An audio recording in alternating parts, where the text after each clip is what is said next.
ଯାହାଙ୍କ ନାମରେ ଏ ଦେଶର ନାଁ ହେଉଛି ଭାରତ। ଆପଣମାନେ ଜାଣନ୍ତି ଏ ଦେଶର ଅନ୍ୟ ନାମ କଣ ଥିଲା? ଆପଣମାନେ ଏବେ ତ ଭାରତ କାହା ନାଁରେ ହେଇଛି? ଆପଣ 3 ଜଣ ଭାରତ ଥିଲେ, 3 ଜଣ ଭାରତ।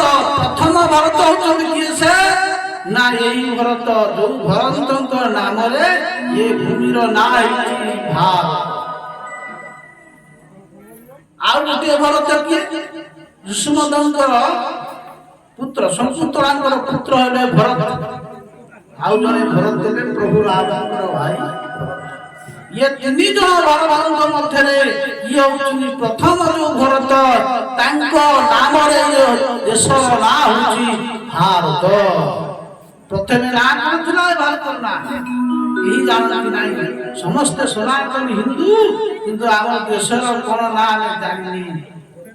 କିନ୍ତୁ ଆମେ ଯଦି ଇତିହାସ ପଢିବା ବୋଲେ ବିଦର୍ଭଙ୍କର କଥା ବେଶୀ ଆମେ ଜାଣିଛେ, ଯେତିକି ଆମ ଧର୍ମ ମହାପୁରୁଷଙ୍କର କଥା ଆମକୁ ସେତିକି ଜଣା ନାହିଁ। ଭରତଙ୍କର ନାମ ଅନୁସାରେ ଭାରତ ହେଇଛି। ତାହେଲେ ପୂର୍ବର ନାଁ କଣ ଥିଲା? ବୋଲେ କଣ? ପ୍ରଥମେ ଅଜନାବ ଥିଲା ଭରତ ଭାରତ ହୋଇଲା। গোবিন্দ গোবিন্দ গোবিন্দ কত কালুচি মকরন্দ শ্রী মকরন্দ অনকরি ফেরে করিলে ব্রজনারী।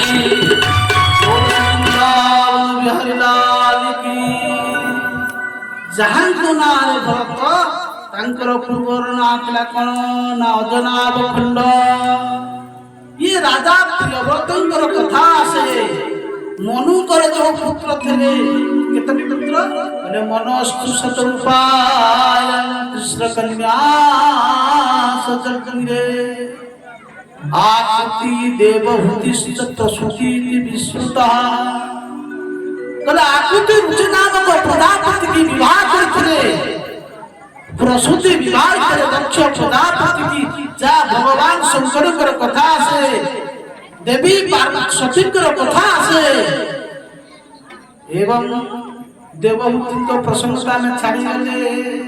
माँ देवहूति विवाह करे कर्तव्य को जान ठारू भगवान कपिल 9 जन कन्या जात होइथिले। आउ रहिले गौ 2टी पुत्र, जनक नाम होची उतान पाद एवं जनकर नाम होची प्रियव्रत। उतान पादଙ୍କର 2 ଜଣ ସ୍ତ୍ରୀ ଥିଲେ, जनक नाम सुरुचि, जनक नाम सुरुचि। जनक 2ଟି ପୁତ୍ର ଥିଲେ, जनक नाम होची ध्रुव और जनक नाम होची उत्तम। ये जीव समस्त उतान पाद, ଯାହାର ପାଦ ଧନୁ, ଯାହାର ପାଦ ଉପରକୁ ଥାଏ ମୁଣ୍ଡଟା ତଳକୁ ଥାଏ, ସମସ୍ତେ ହଉଛନ୍ତି ଉତାନ ପାଦ। ମାର ପେଟରେ ଯେତେବେଳେ ବାହାରିବା, ଆମର ଆଗ କଣ ବାହାରିବ? ଆଗ ମୁଣ୍ଡ ବାହାରିବ, ତାପରେ କଣ ବାହାରିବ? ପାଦ। ଦେଖନ୍ତୁ ଭଗବାନଙ୍କର ବିଚିତ୍ର କେମିତି ହେଲା। ଏବଂ এই ଯୋଉ ପ୍ରିୟବ୍ରତ ରାଜା ଯେତେବେଳେ ଶାସନ କଲେ, କେତେ ଅଦ୍ଭୁତ ବର୍ଷ ଶାସନ କଲେ। ଯୋଉ ଶାସନ କରିସାରିଲା ପରେ ଦିନେ ଭାବୁଛନ୍ତି, ଚିନ୍ତା କରୁଛନ୍ତି, ଭଗବାନ ସୂର୍ଯ୍ୟ କଣ କରୁଛନ୍ତି? ମରିଚି ମାରି ସୂର୍ଯ୍ୟ ମେରୁ ଅତିକ୍ରମ କରୁଛନ୍ତି। ଆଉ ସୂର୍ଯ୍ୟ ଯୋଉ ପଟେ ଯାଉଛନ୍ତି ତାଙ୍କ ରଥରେ ସିଆଡେ ସିଆଡେ ଆଲୋକ ହଉଛି, ଅନ୍ୟ ମେରୁମାନ ସବୁ ଅନ୍ଧକାର ହେଇଯାଉଛି। ये राजा विचार कले, ये संसार भगवान होचनी कर्ममय, तांको जीवन हला कर्ममय, कर्म करिबई मानव। तेणु जेतेबेले रात्रि ही जाउची, लोक माने सोई पड़ुचंती। कले ना, मु दिन को रात्रि कर देबी, रात्रि की दिन कर देबी। पुरे रथ तैयारी कले, ज्योतिर्मय रथ। आउ सेई रथरे सूर्यंकर पछे पछे चालिले, सूर्य जो पटे अतिक्रम करूचंती तांको पछे पछे गले। 7 थर परिक्रमा करिले ब्रह्मांडକୁ।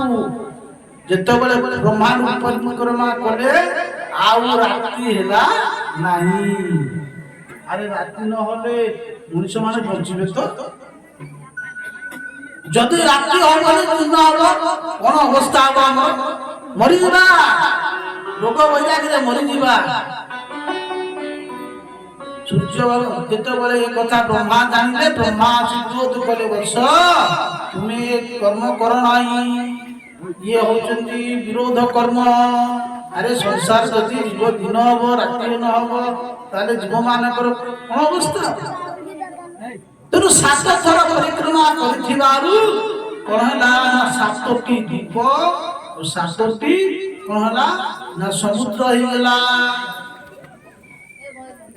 এই 7 সমুদ্র বা 7 দ্বীপ যায় কোটি যে আমি সেটা দেখি পারিবা নাই। আমি খালি আমি কোন করিবা না এই অজনাব খণ্ড আমি জানিছি। আর কেতে আছে দ্বীপ মানে যাহা মনুষ্য ମାନଙ୍କ গোচর বিজ্ঞান শেষ পর্যন্ত যাই ନାହିଁ। এবং ତାଙ୍କର ପୁତ୍ର କିଏ ଥିଲେ? ଆଗ୍ନିଧ। ଆଗ୍ନିଧଙ୍କର ପୁତ୍ର କିଏ ହେଲେ ନା ନାଭି। ନାଭିଙ୍କର ପୁତ୍ର କିଏ ହେଲେ ନା ବୃଷଭ।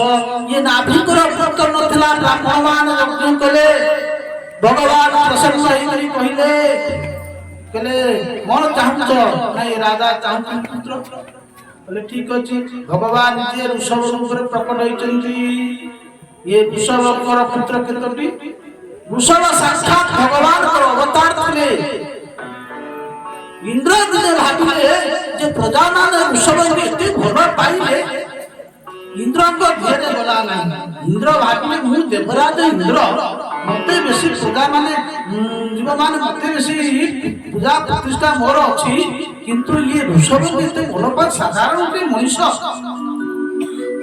ଇନ୍ଦ୍ର କଣ କଲେ? ଆଉ ବୃଷ୍ଟି କଲେନି ରାଜାଙ୍କର ରାଜ୍ୟରେ। ଅନାବୃଷ୍ଟି ହେଇଗଲା। ପ୍ରଜାମାନେ ଚାଷ କରିପାରିଲେ ନାହିଁ। ଭଗବାନ ଋଷଭ ଜାଣିବାକୁ ପାଇଲେ, କହିଲେ ଇଏ ଇନ୍ଦ୍ରଙ୍କର କାମ। ଇନ୍ଦ୍ର ମୋର ସମ୍ପଦରେ ହିଂସା ପରାୟଣ ହେଇ ବୃଷ୍ଟି କରୁନାହିଁ। କହିଲେ ଆରେ ଇନ୍ଦ୍ର ତୁ ମତେ ଜାଣିନି, ମୁଁ ତୋ ଆଜ୍ଞା ଇନ୍ଦ୍ର ସୃଷ୍ଟି କରିବି। ଭଗବାନ ଋଷଭ ନିଜ ଯୋଗ ପ୍ରଭାବରେ ସୃଷ୍ଟି କଲେ, ପ୍ରଜାମାନେ ଚାଷ କଲେ। ଇନ୍ଦ୍ର ଜାଣିବାକୁ ପାଇଲେ ଇଏ ସାଧାରଣ ନୁହେଁ, ଇଏ ସାକ୍ଷାତ ନାରାୟଣ। ଇନ୍ଦ୍ର ଆସି ଭୋଟ ମାଗିଲେ। ଇନ୍ଦ୍ର କଣ କଲେ ନା ତାଙ୍କର ଗୋଟିଏ କନ୍ୟା ଥିଲା, ତାଙ୍କର କନ୍ୟା ନାଁ ଥିଲା କଣ ନା ଜୟନ୍ତୀ। ଇଏ ଜୟନ୍ତୀଙ୍କ ସହିତ ଋଷଭ ଭଗବାନଙ୍କର ବିବାହ କରିଦେଲେ। ଋଷଭ ଭଗବାନଙ୍କର କେତେ ପୁତ୍ର ହେଲେ? 100 ଜଣ। ଏ 100 ଜଣ ପୁତ୍ରରୁ 81 ଜଣ ସେମାନେ ନିଜ ସାଧନା ପ୍ରଭାବରେ ନୈଷ୍ଠିକ ବ୍ରହ୍ମଚାରୀ ହେଇକି ଚାଲିଗଲେ। ଆଉ ରହିଲେ 19 ଜଣ। 19 ଜଣ ମଧ୍ୟରେ ଥିଲେ 9 ଜଣ ନବ ଯୋଗେନ୍ଦ୍ର ହେଇଗଲେ। କବି, ହରି, ଅନ୍ତରିକ୍ଷ, କର, ଭାଜନ ଏମାନେ ହେଇଗଲେ ଯୋଗେନ୍ଦ୍ର ହେଇଗଲେ। ଆଉ 10 ଜଣ ରହିଲେ। ଆଉ ଯୋଉ 10 ଜଣ ରହିଲେ ତାଙ୍କ ମଧ୍ୟରେ ଥିଲେ କିଏ ନା ଶ୍ରେଷ୍ଠ ଥିଲେ ଭରତ। ଏ ସାରା ଭୂମଣ୍ଡଳ ରାଜା ହେଲେ ମହାରାଜ ଭରତ ଥିଲେ ଶ୍ରେଷ୍ଠ। ଋଷଭ ଚାଲିଗଲେ ଅରଣ୍ୟକୁ ଯୋଗରେ ବସି ବସି ଚାଲିଗଲେ। ଭରତ ହେଲେ ସାରା ଚକ୍ରବର୍ତ୍ତୀ ସମ୍ରାଟ। ପ୍ରଜାମାନଙ୍କୁ ପାଳନ କଲେ। ସମୟ ଆସିଲା, ମନେ ରଖ ବୈରାଗ୍ୟ କରିବା ଗୋଟେ ବୟସ। ଯଦି ବୈରାଗ୍ୟ ହବ ଘର ଛାଡ଼ିବ, ପିଲାର ଘର ଛାଡ଼। ଯଦି ପିଲାର ଘର ନ ଛାଡ଼ିବ ତାହେଲେ ସଂସାର କର। ସଂସାର କରିସାରି ଯେତେବେଳେ 3-20 କହିଲେ ଯେତେବେଳେ ହେଇଯିବ କେତେ ନା 50 ପରେ ହବ 60 ହେଇଯିବ, ସେତେବେଳେ ଘର ଛାଡ଼ିକରି ସନ୍ନ୍ୟାସ। ଯୌବନ ଅବସ୍ଥାରେ ବାବାଜୀ ହେବାଟା ଭଲ ନୁହେଁ। କାହିଁକି? ଶଙ୍କରାଚାର୍ଯ୍ୟ ବାରମ୍ବାର ଗୋଟିଏ କଥା କହିଛନ୍ତି, ଯଦି କୌଣସି ବ୍ୟକ୍ତି ଗୃହସ୍ଥ ସନ୍ନ୍ୟାସୀ ନବ, ମାନେ ଗୃହସ୍ଥ ଯେତେବେଳେ ସନ୍ନ୍ୟାସୀ ନବ, ଜଣେ ଗୃହସ୍ଥ ପାଇଁ କଠୋର ସାଧନା କରିବାକୁ ପଡ଼ିବ। କହିଲେ କାହିଁକି? ନା ଜଣେ ଗୃହସ୍ଥ ତା ଜୀବନ କାଳ ଭିତରେ ଗୃହସ୍ଥରେ ରହିକି ଯୋଉ ଭୋଗ ବିଳାସ ବିଷୟକୁ ଭୋଗିକିରି ଆସିଛି, ତାକୁ ସହଜରେ ସେ ଭୁଲି ପାରିବ ନାହିଁ। ତେଣୁ ଯେତେବେଳେ ସେ ସନ୍ନ୍ୟାସ ନବ ତାକୁ ସାବଧାନ କରାଯାଇଛି। ଗୃହସ୍ଥ ଯେତେବେଳେ ସନ୍ନ୍ୟାସ ନବ କେବେ ହେଲେ ଆଉ ଘରକୁ ବି ଗାଁକୁ ଆସିବ ନାହିଁ। ଆଉ ସାଧନା କଠୋରୁ କଠୋର ସାଧନା କରିବ, କାହିଁକି ନା ତା ଚିତ୍ତ ଭିତରେ ପୂର୍ବର ଯୋଉ ବିଷୟ ସବୁ ଯୋଉ ବିଷୟଟା ଥିଲା ସେଟା ସବୁ ରହିବ। ଟିକିଏ ଯଦି ପାଇଯିବ ଫୁର୍ସତ ତାହେଲେ କଣ ହବ ନା ପୁଣି ମନ ସେ ବିଷୟ ଆଡକୁ ଯିବ। କାହିଁକି ନା ମନ ଠାରୁ ଆଉ ବଡ ଚଞ୍ଚଳ ନାହିଁ, ସବୁଠୁ ବଡ ଚଞ୍ଚଳ ହଉଛି ମନ। ତେଣୁ ଭରତ ଠିକ ସେଇଆ ଥିଲେ, ବୟସ ହିଁ ସରିନଥିଲା, ଯୌବନ ଅବସ୍ଥାରେ ସେ ଭାବିଲେ ଏ ମାନବ ଜୀବନର ଉଦ୍ଦେଶ୍ୟ ହଉଛି ଭଗବାନଙ୍କର ଆରାଧନା କରିବା। ତେଣୁ ମୁଁ ଆଉ ସଂସାର କରିବିନି, ମୋ ପୁତ୍ର ସୁଦର୍ଶନକୁ ରାଜ୍ୟ ଦେଇ ମୁଁ ସନ୍ନ୍ୟାସ ନେଇ ଚାଲିଲି। ତୁମେ ଯଦି କଲ ମତେ ମଣିଷ, ତୁମେ ଯଦି କଲ ମତେ ମଣିଷ, ତୁମେ ଯଦି କଲ ମତେ ମଣିଷ, ତୁମକୁ ଭାଜିବି, ତୁମକୁ ଖୋଜିବି, ତୁମକୁ ଭାଜିବି, ତୁମକୁ ଖୋଜିବି, ସରିବା ଯାଏ ମୋର ଆୟୁଷ। ତୁମେ ଯଦି କଲ ମତେ ମଣିଷ, ତୁମେ ଯଦି କଲ ମତେ ମଣିଷ।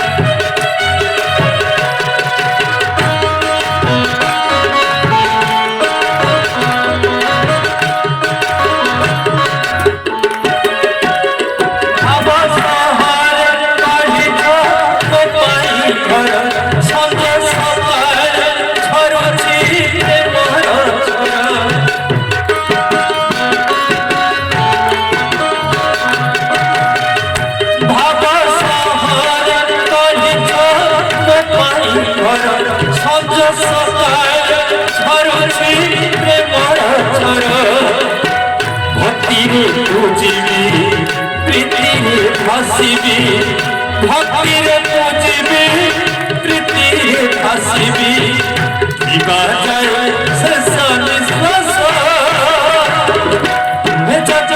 তুমে যদি কল মতে মଣିষ,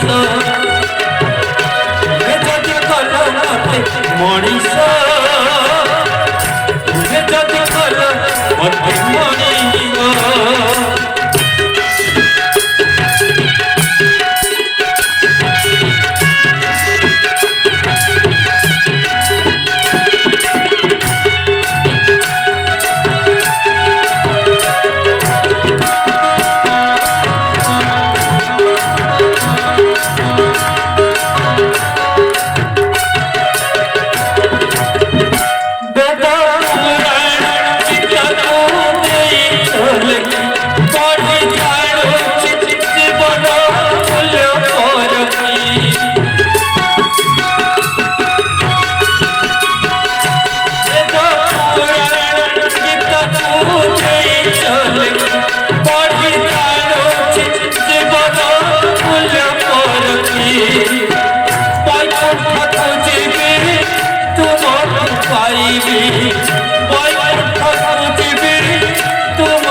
সরিবা যায় মোর আয়ুষ। তুমে যদি কল মতে মনিষ, তুমে যদি কল মতে মনিষ, তুমে যদি কল মতে মনিষ, তুমে যদি কল মতে बोल वृंदावन बिहारी लाल